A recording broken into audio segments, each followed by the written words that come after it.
Now we're rolling. Damage Plan MMA podcast. I am Jason. As always, my co-host, Mr. Zack Partridge, in the house. What up? What's up, sir? How you doing? Good. How are you? I feel good. Today was athlete recovery day in my 8-week fight camp, so we did a little yoga. What are you doing a fight camp for if you're not going to fight? I just want to, sound like I'm cool. No, you're going to fight. You're going to fight. So we got we're starting our fighter spotlights up again this week. Super excited. Our guest today, fighter spotlight today, is Joey Lauricella, who is going to be fighting on May 1st for the Steel Fist Fight Promotions. And you will be fighting, it's the 155-pound title, right, Joey? Yeah. Yes, so you're going to be fighting our local boy, Cole Faust, in the co-main event at the Steel Fist Fight Nights, man. Welcome to the podcast, Joey. Glad to have you on, man. Yeah, thanks for having me on. I appreciate it, guys. Really do. So, Joey, tell us a little bit about your gym and your team, because I noticed on the card that you guys got a handful of y'all coming out to Salt Lake City for the May 1st. Well, Kelly is the owner of the gym, Kelly Ananson, and he was my high school wrestling coach back in Florida. Okay. So me and him are pretty close. I've known him probably, I think, coming up on like 10 years now. Nice. And I joined them. I fought a little bit after high school at American Top Team in Coconut Creek. I trained there for 2.5 years, pros for, full time. That's where I had my first 3 fights. And I joined the Marine Corps. Semper Fi, brother. Yeah, man, right on. And Kelly and I just, kept a good relationship throughout that time. And then I had like 1.5 years, 2 years left on my contract in the Marine. I came out to visit him. He had fought like a couple years ago out here in the local Reno area. I came out like after it to visit him for his birthday. And we just had dinner, and he said, "Man, you should move out here. I'm going to open up a gym, and it'd be fun." And I was like, all right, shit. Fuck it, let's do it. It scared me just to come across the country and not really know anybody but him. But, I just wanted to grow a little bit too. I didn't really have any like real obligations or anything tying me back. So came out here, and there's a good group of guys out here. There's really good talent out here, and it's just good training, elevation good. Go ahead. I was just going to say, are you living here in Salt Lake, or are you in North Carolina still? No, he's in Nevada. Oh, Nevada. Okay, Nevada. Okay. Nevada. I moved out here. I slept on Kelly's couch for like 8 or 9 months when I first got out here, and then now I got my own place, and okay, and lives with me. And did you just recently get out of the Marine Corps? 2019, September 2019 was like my contract. You just did four active? Yeah. Okay. Nice. What did you do while you were in the Marine Corps? What was your MOS? I was at 0311 or right. 0311 infantry. Yeah. I won't talk too much trash to you because I sat behind the desk. So how many you're 2-2 as an amateur, is that right? No, 3-2. Oh, I got the wrong person on Tapology. That's right. 2-2. So I have to ask a question. So obviously I was going to ask you like, why is such a long layoff? But Marines, that explains it. So the other one, so you win your first fight, and then you lost your second fight, and so then you turned around and fought like 2 weeks later? Yeah. Oh, that's crazy. Yeah. But so like right out of high school, I was just always like a scrappy kid. I always got into fist fights and stuff.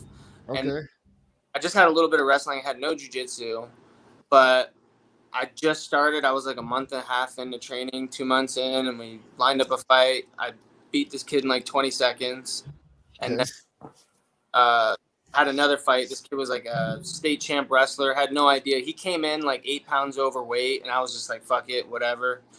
Still took it. So by the time we get in the cage, he's like just blew the hell up, and we went 3 rounds to a decision. I almost finished him like twice, but he just ended up getting on top of me. And I didn't have the jiu-jitsu skills that I have now to work my way off the bottom and stuff. And I lost decision. And then I felt good after that fight. So I was like, let's just do another one. And that was my third fight, that fight that I lost to. I had never felt better in a fight. Like, I was going into the second round, I had just put a clinic on this kid for the first round. And he kept throwing these crazy kicks, and I ended up getting soccer kicked up the middle, like clear as day, up the nuts. And the ref didn't see it from his angle. It's the worst. Like, it looked like, the way I reacted, it looked like I got hit in the leg or something. But I dropped my hands. I put my hand up on my ref. I got hit in the nuts. And this kid, obviously, no sportsmanship. He's just like, screw it. No sportsmanship. Bam! Game on, baby. Game on. He stepped probably, I don't even know, like 12, 14 times. And finally I hear my corner, you got to fight back. So I run, I plant. After taking like some big shots, all it is this little boop. And I just crumble, break my nose, face first. Oh, no. And I got up. I was pretty pissed. But, what are you going to do? I should have defended. It's a tough lesson learned. Always defend yourself. Yeah. Yeah. We've had that happen. We've seen that recently in a couple fights. It happens. Yeah. I'm glad I learned it now as an amateur, like a while ago. Now I'm not gonna, unless the ref gets in, I'm gonna do what I got to do. You gotta fight till the ref pulls you off, no matter what. Yeah. Wow. So, Joey, what do you know about your opponent? What do you know about Cole Faust? Well, I know. From what I've seen 2 of his fights. I don't know if it was his first fight or his second fight that I watched a while ago. It was on Steel Fist, and then I watched this last one. But he looks tough. He's legit for sure. Like, I don't think he's a slouch. I don't think I'm gonna run through him. I don't think, I think it's gonna be a tough fight. I'm ready for a tough fight. I've been training for a 5-round fight. He looks super athletic. He obviously is talented. He's going in there. How old? He's like 19 years old. He turns 20 next week, I think. He's freaking stud. 19. They're whooping up on grown men. I did the same thing though too. So yeah, I'm ready for that. And I think we have similar styles. I think we're both pressure guys. I think he's looking to come out, press me up against the cage, impose his will, and that's my game plan as well. So I guess it's just going to be a battle of who controls the fight, who controls the exchanges, and who controls the grappling exchanges, and who's a little crisp. So we talked about this before we went live on the air, but you're actually the second Marine that Cole's fought, and we got to get a W, Joey. We got to get the W, man. I'm at the tip of my back. I feel a lot of, I feel some pressure. He's obviously got the hype on him. I know it's his hometown, so yeah. If I don't get a finish, or if I don't, get a clear as day ass whipping for 5 rounds, I know I've been to a bunch of amateur fights. I don't know how it is in Utah. I've never fought in Utah, but it's kind of hometown kid. You're not putting on a clinic, or I've never felt that way watching fights, to be honest, here in Utah, especially at the amateur level. I've never, I take that back. There is one fight that, now that I think about, that I felt like the hometown guy kind of got a favorable nod, but I think it's more lack of confidence in judging sometimes than it is. I share the opinion too, Joey, just so you know, like, I just don't think most judges are very good at their jobs. 100%. Half of them don't even do this shit. Yeah. We do have some good ones. We do have some good ones here in Utah, though. But you don't always get the good ones, just like you don't always get the good refs either. Yeah, and that's not the promotion or anything. I mean, all candid. I don't know if Jason told you. Cole's one of my teammates. Mm-hmm. I train. He's one of my main training partners, and we train a lot together. And everybody's behind Cole, but at the same time, it's that's Cole's waiting for a challenge. Like, that's what he wants. Is he wants to fight tough guys that'll push him. So I'm looking forward to it. I think it's going to be a great fight. I agree. I think it's going to be a good one too. I'm setting up for a banger. So nice. Obviously, fight, anything can happen. All it takes is one wrong move here, one wrong move there. But I'm setting up for a 5-round fight. I'm cool. I'm ready to go. Heck yeah. Cool. So and the best thing is about Cole, I'll tell you this, Joey. The thing about Cole too is, though, he's like he's the humblest, nice kid in the world too. And so seems like a nice kid. He seems like he's got shoulder. He's not like I don't wish nothing against him bad. Yeah. Of course. Well, I don't know how you feel about it, but like when I step into a cage too, I like having a mutual respect and it's, for me, it's sport. Like it's straight up competition in sport. I don't go in there like hating my opponent or like I have to kill them or whatever. Like, I mean, we're going to fight, but you know what I mean? I feel like it's nice to be in a cage with somebody that you respect versus somebody that you despise. I've kind of been in there with both, and I like the respect aspect of the sport too. So cage with someone that I've like despised. I've never felt that, but that's good. Being in the military, especially being in the infantry, kind of gave me a mindset like it's a different mindset that I don't think people like I said, I spent 4 years in, but I was on the admin side of things. I was stationed at Cherry Point on an air wing.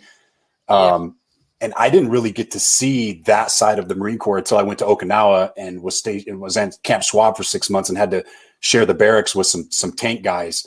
And it's a different world, man. You guys are you guys are legit, man.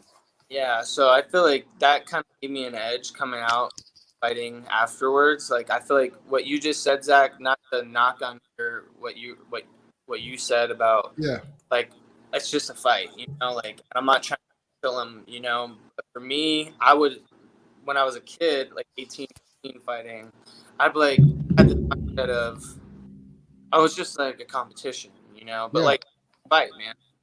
You're trying to, you know, knock me out, and I'm gonna do the same, and I'm not gonna stop until the refs pulls me off. Like and that's it. Like so I feel like the Marine Corps kind of helped me focus a little bit more on that aspect and less more competition, or like I'm gonna try and kill you.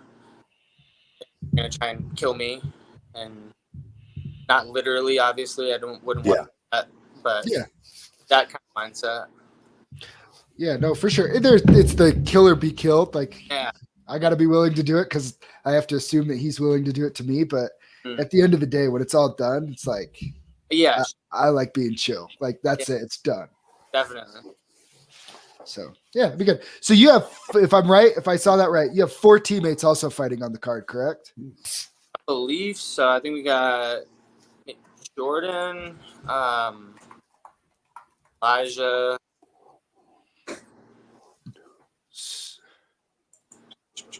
Damn. And a couple girls. Yeah. Well, Ralston. Yeah, that's Jordan. Elijah. I feel like I'm missing one person. So you have Gomez. Oh, there you go. Pablo Gomez. Jordan Ralston. Elijah. Is that Elijah Gardner? Yep, Elijah Gardner. Okay, and then you have Sullivan. Oh, Emily. Emily's fighting. Yeah. Like, okay. I think that she's making her debut then. Oh, nice. So you got five of y'all coming. So that's a pretty good group. I don't know about you. I like fighting on card with my teammates. Oh, definitely. Yeah. In the back, it's a lot more chill and. Yeah. Well, see, my last fight, I had teammates fight, and I hadn't fought in like 4 years, and we were like 0 for 2. So in the back. Oh no. It's heavy when people are losing. Yeah. And then it's my turn to walk. I'm like, oh shit, man, I'm feeling this pressure.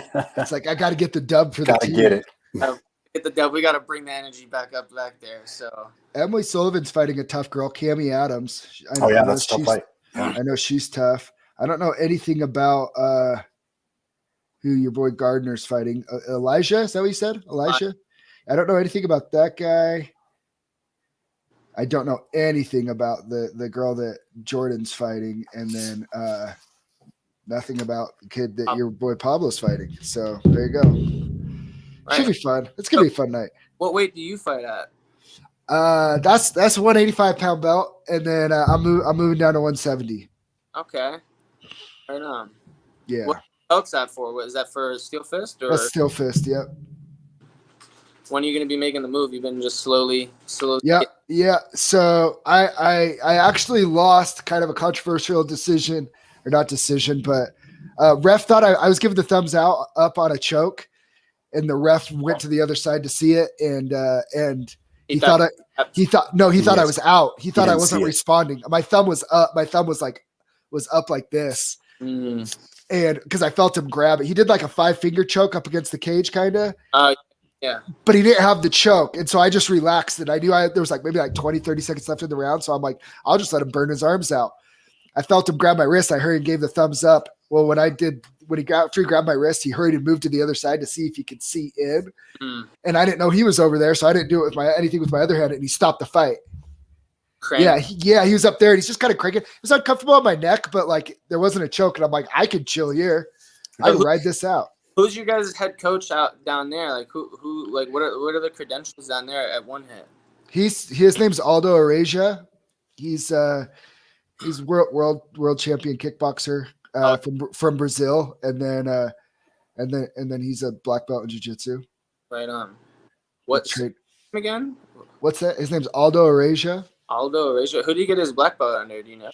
So he's under Gustavo Rodriguez, who's his brother-in-law, and he runs a couple schools here in Utah, and then their lineage goes back to Brazil. Okay, right on. All the Brazilian, we hang out with the Brazilians. The Brazilians. I didn't know there was a big group of Brazilians. There's a big It kind of is. It kind of is here in Salt Lake. You probably, I mean, if you're here, but outside of Utah, people look and probably don't think we have the gyms and the talent that we do here, because it's quietly a hotbed for MMA. Nice. Yeah. I learned jiu-jitsu straight from, kiki, punchy, grabby, I was like, what? And I was like, and then I started picking up on the accent. I was like, all right. Takes a minute. Picking up what he's putting down. Yeah, but no, it's good. We have a lot of good gyms here, man. So Joey, we'll get ready to let you get out of here. But first, how do you see this fight going, man? Well, what's your prediction for the fight? Do you have one? I know you can't go in there and say, but how do you see it going? I see me getting my hand raised. I like it. Whether it's fight, but or somebody gets caught with a punch in a grappling exchange. I feel sharp everywhere. I really do. So I'm ready to go. I'm ready to go the distance. I'm ready to also finish it if I see the opportunity. Right on, man. Do you have any sponsors you want to give a shout out to? Yeah, shout out to Adamant, Fight. Nice. Till the veins run dry. Another clothing company as well. And my grandma, she bought me some shin guards. So. Nice. Way to go. Shout out, Grandma. Shout out, Grandma. Shout out to her for hooking me up with some shin guards. Just everybody that supported me, everybody that's helping me out, and all my teammates, and I'm grateful for everybody. Awesome, man. Well, we'll let you get out of here, and we will see you in a couple weeks on May 1st. Yes, sir. If you guys don't got your tickets, get them, because this will be a good one. All right, guys. All right, Joey. Talk to you later, man. Good to meet you, man. See ya.